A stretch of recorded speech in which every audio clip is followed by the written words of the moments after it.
Welcome back, and we are following some sad news. Breaking news out of Buckingham Palace confirming that Prince Philip has died. We take a look now at his life.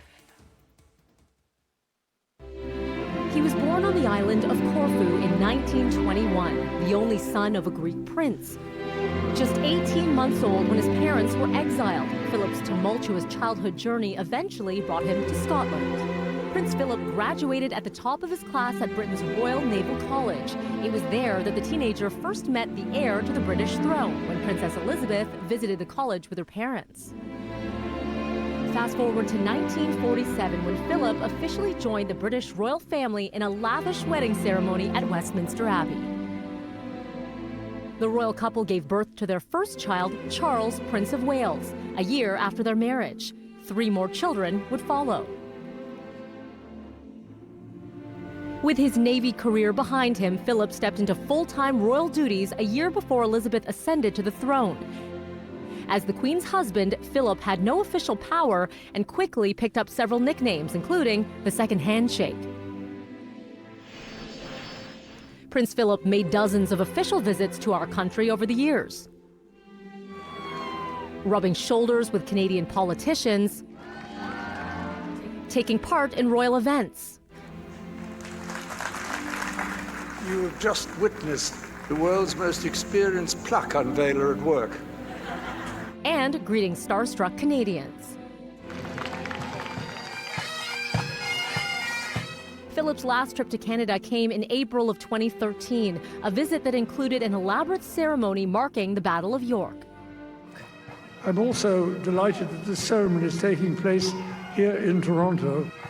The City of Toronto and the Royal Canadian Regiment prepare to commemorate the 200th anniversary of the Battle of York, a very important event in Canada's history.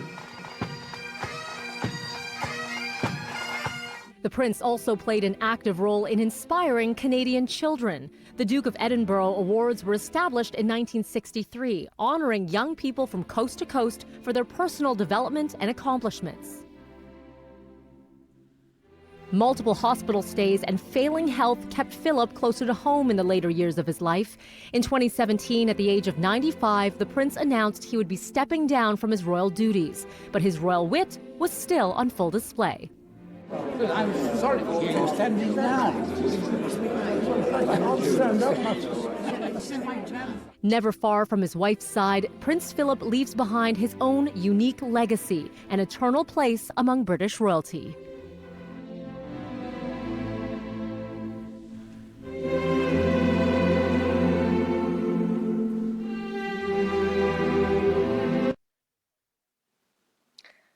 And we are going to continue to look at his life, his legacy throughout Breakfast Television here this morning, as we also continue to gather reaction from the world as it continues to pour in, learning that Prince Philip has died just shy of his 100th birthday.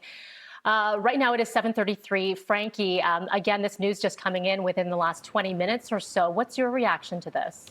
Well, you know, we had followed that he was sick, and so I think a lot of people anticipated that his end was near. You know, I love the personality that he had as well in that story that you did there, where he said he was the world's most professional plaque unveiler. You know, an amazing man. A lot of people will say many different things, but a lot of humanitarian things, and even in the UK, they really do devote their time to community service. So it's always sad to see somebody like that pass away. It is. Indeed it is. And coming up at 8 o'clock, I should mention, we're going to be speaking to someone who has met him 8 times and served. He's a colonel, and we're going to talk to him coming up at 8 o'clock to talk about that legacy and that part of his life. So that's still to come. And continue to chime in at Breakfast TV on Twitter if you'd like to share tribute as well.